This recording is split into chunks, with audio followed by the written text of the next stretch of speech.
While I was waiting for the Steam Summer Sale to start, I decided to play some PlayStation 3 games, some of the games that I have, but I never actually finished playing or didn't even start them for some reason. I've actually been a pretty big fan of Silent Hill as a series, so I decided to go ahead and play Downpour, one of the latest Silent Hill games, and the one that I've actually had started but never really got too far on. So I'm going to talk about this game. I've beaten it, and I've actually beaten a few of the other Silent Hill games that I hadn't played. I've basically played every game there is from the series, and I'm gonna start with the negatives as always. So Downpour is a game which is designed by a new studio. It's not designed by the Japanese studio because that one doesn't work on these games anymore. I think it doesn't even exist. So it is slightly different in some ways, but I've personally found overall that they did a good job with it, although many other reviewers from what I've seen do not agree with this. So here it goes.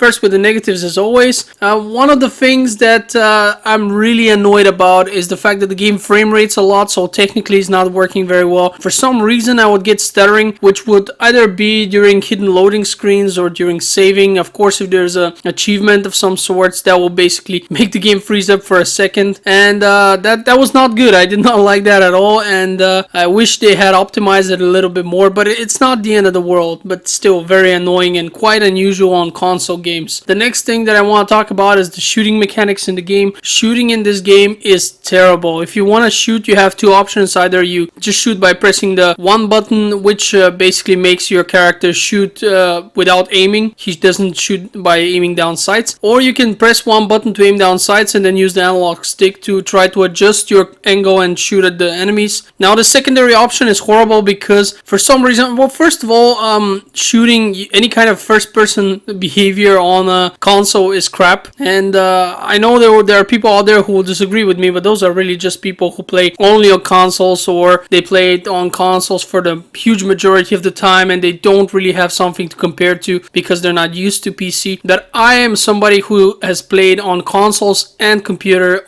at the same time for a very long time, so I've had both things for a very long time. I've tried a lot of FPS games on consoles and a lot of FPS games on the PC, and of course nothing beats the mouse because you just have better control over it. That's the first thing. But here the problems are not just the control ways in the game, it's just the mechanics themselves. It just aiming feels really clunky and it doesn't work well, and if the monster is close to you, even if you aim straight at it, for some reason Murphy, your main character, will stretch out his arm and basically stretch it out through the monster and shoot behind the monster, which is just retarded. But so, you know, shooting is absolute crap. Another thing is that if you want to do side quests in this game, and you should do the side quests, they're interesting, they tell tiny stories. If you want to do them though, you're going to find yourself collecting a lot of items for these side quests, and if you don't finish the side quests, you'll be carrying these items, and your inventory, while you scroll through it, it goes so slowly and it can get cluttered so fast. So that is really bad. They should have made quest items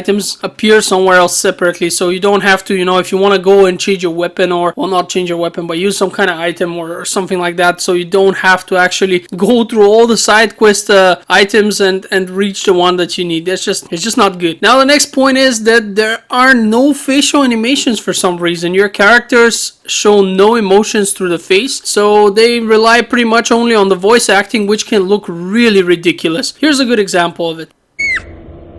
Why did you hurt him? He never did anything to you! Wasn't me. I didn't. I mean... Wait! Come back! That thing is in there! It's not safe! Mr. Pendleton, I have to ask you to leave, sir. We've got everything under control. Where's my son? Where's Charlie? Please, Mr. Pendleton, you don't want to be here. Let one of my officers drive you back to the command center, and we'll call you when... Where's my boy? Is he out there? Charlie! Charlie!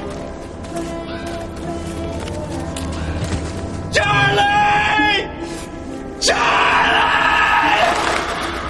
So as you've seen, it's really bad, and unfortunately the voice acting, no matter how good, just doesn't work. It looks just hilarious. So I don't know what they were doing there. I guess they were saving money, but this is really not where you should be saving. Next bad thing that I want to address is the fact that there's a lot of backtracking, especially if you want to do side quests. You're gonna be walking around this town like crazy, and while the town is designed very well, it looks nice, just going back and forth all the time can really become boring. It's quite annoying really at some point, and unfortunately it doesn't get better due to the fact that you get fast travel very late in the game. Well, I guess you could do it earlier, but I didn't, and most people will not unless they use some kind of walkthrough, I guess. So that's something I wanted to address. The next point is that, of course, some side quests will be quite boring. They can't all be winners, that's obvious, but you know, I thought I'd address it. Just some of them are really stupid. Just go here and press this and that's it. And it didn't, you know, not all of them are good, but I did like some, so that's okay, but I had to address that as well. Next point is that you have a very weak start of the game. That's actually the reason why I couldn't finish it the first time, because you start outside of Silent Hill, and the way the place looks and the way the game plays at first, it's just not interesting. You don't have side quests, you don't have many activities, you don't meet enough characters, nothing interesting happens at the beginning. It just feels monotonous and boring. So the start of the game, before you actually enter Silent Hill, is really bad. That's the reason why I actually didn't continue playing back in the day. I remember that. So once you get to the Silent Hill town, it of course gets much better, but they should have tried to capture your attention from the beginning, because I can imagine there'll be other players who just started it, thought it sucks, and gave it up and missed out on an otherwise good game. The next point that I want to make is that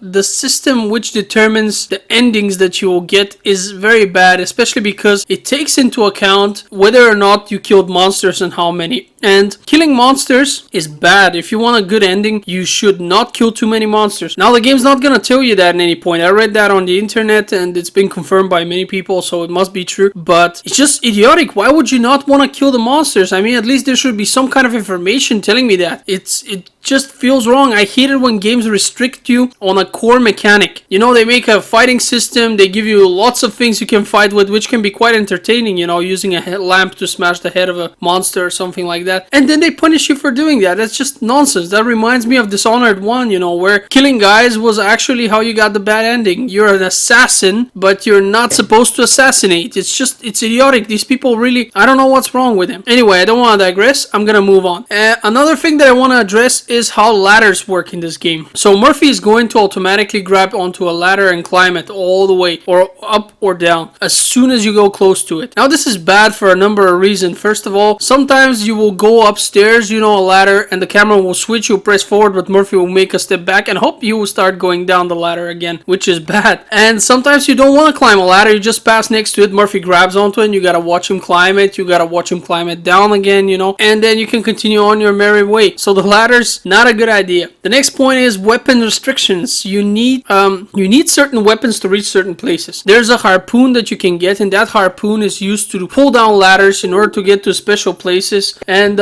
if you want to get to these places, you actually need that harpoon. You can't avoid it. You can't not have the harpoon. And the harpoon is a shitty weapon. It breaks really fast. Oh yeah, the weapons break here. So you can carry only 2 weapons at the same time. You cannot, for example, carry 2 guns and a melee weapon. You gotta carry 2 weapons. So most of the people like me will probably take 1 gun of some sort and 1 melee weapon. Now, if you want to get some ladder, you need to actually get this harpoon. So as you find it, you're gonna be backtracking through the city to go and use it on the ladder. And at that time, if someone appears in front of you, you really can't fight him, because if you switch to your handgun or any kind of shooting weapon, you actually drop your melee weapon for whatever stupid reason. So you drop it on the floor, you shoot at the dude, you pick it up, you run. It's just really so annoying and so stupid. And if you decide to fight with the harpoon, well, you pierce a monster 2-3 times, the harpoon's gonna break and you're fucked. You gotta go all the way back and get it. So the best way to deal with monsters while having this harpoon is avoiding them. And that's just one example, you know, just being able to carry so few weapons is just really stupid for this game. At least it doesn't seem like it works well. The next point is that we have lots of frame rate drops. At times, just the frame rate's gonna plummet again. It's just very unusual for me to see that on a console. Usually the games are optimized very well. I mean, this is the PlayStation 3. It usually works really well with its games. No idea what happened there, but it just plummets at times. I don't get it. Well, never mind. Moving on. The next thing that I want to address is the fact that you have a mechanic in which you peek through doors. You actually slowly open the door and you can look around the corner what's inside. But this is absolutely useless. You are literally never going to need this, no matter what difficulty you play, because if you have to go somewhere, you usually have just one entrance. That's in 99% of the cases. You have one door leading to a room that you need to get to. So what are you gonna do? You look inside, oh, there's a monster. Oh, big surprise. What do I do now? I don't go in there? No, I still will, and I still have to fight it. And it's not like you're playing Silent Hill. It's not like you're not expecting monsters around every corner. And you do have your radio, or in this case I think it was a walkie-talkie, which will show you static noise when there are enemies nearby, so you have some way to identify if there are enemies nearby. All in all, this mechanic is really useless, and I don't know why they employed it. And they don't just use it here, they use it in other Silent Hill games, and it's dumb. The next thing about the gameplay that I'm really angry about is the fact that the protagonist Murphy runs really slowly. So he has several modes of running, and his standard mode is really slow.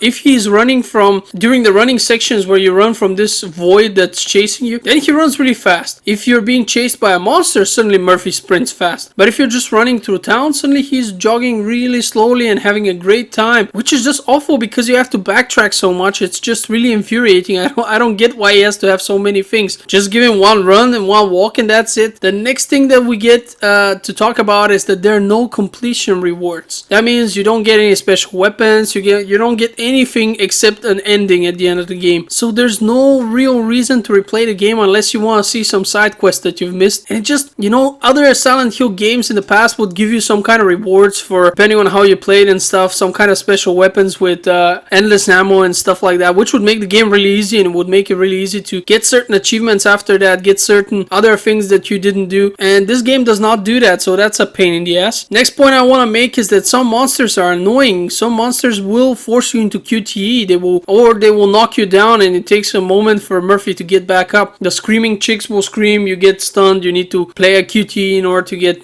get rid of it. There's a lot of quick time events here in general, and that's not cool as well. So a lot of annoying monsters, especially the ones crawling on the ceiling. Those guys just up there, you can't shoot them because they run around so fast. You gotta wait for them to fight them on the ground. They will pound you and then jump back on the ceiling. It's just, some monsters are really annoying, and I don't get why they had to make him this way. I know I'm complaining too much about too many things, I know, but when you play the game, you just really notice how some things feel cheap, and that's just not good. That shouldn't be this way. The next thing that annoyed me is the fact that the weapon damage is unclear. You're never going to really know which weapons do more damage than others. I just picked the biggest melee weapons I could find because they look like they'd be kicking ass. But then there are smaller weapons which do a lot more damage than bigger ones, like the tomahawk. And how did I know that? Well, I checked on the internet because it was a quest reward for a long side quest, and I was curious how good of a weapon this is. Another thing that pisses me off is the fact that you cannot see your health. The only thing you can see is the bloodstains on Murphy, but if you go into the stats screen, then you can see how much health you have in percentage. It just feels really stupid that it's in there. It should have been in the inventory or something like that, like in previous games. It's just really weird. And last but not least, you have a dedicated button which forces you to throw your weapon, and that really sucks because also if you pick up other weapons by mistake, you throw your weapon, and oftentimes the weapon is just gonna fall somewhere out of your reach, and that's it. You gotta look for a new weapon. You just threw your weapon away, which can be so frustrating, I tell you. Anyway, enough complaining about this game. Let's talk about the good sides. Now, one of the first things I noticed was that the voice acting was pretty good. I was very satisfied with it. Some people actually don't like it, but I found it to be pretty good. Murphy himself is kind of likable. He is kind of a weird guy. He doesn't show that much emotion, but I did like him because he does look like a guy who is, he's had some terrible things happen to him and he's coping with them. Unlike other Silent Hill characters, he's not having some kind of amnesia, so he remembers the bad stuff, so that kind of explains his behavior to me. The next thing that I like is that there's a lot of homage to previous Silent Hill games. For example, you straight out find the room from Silent Hill 4, the room, and you can get inside and take a look around. There's nothing else, but it's cool to see it, There are interesting bosses in this game. I found them entertaining and, kind of original. I found them okay. The game can genuinely be creepy at times, which is good because it's a Silent Hill game. It's very atmospheric.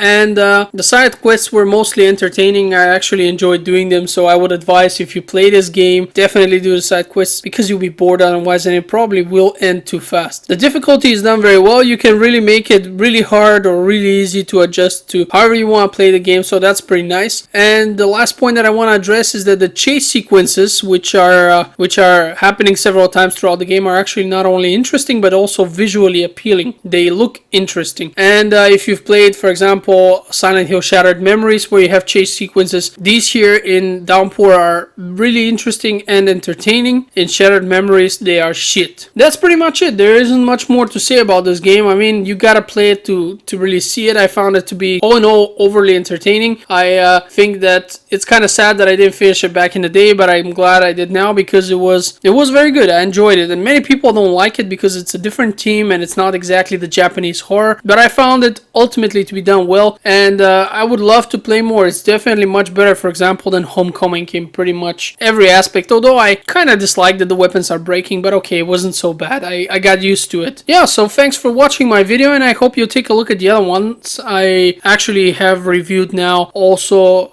several other Silent Hill games, because I'm kind of on a roll with them. I played all of them. Some of them I've played in the past, so I'm not gonna replay them for a review, but the ones that I hadn't played, I all did last week, so there are gonna be several Silent Hill related reviews. In any case, have a great day, and again, don't forget to check out the other videos. Thanks for watching.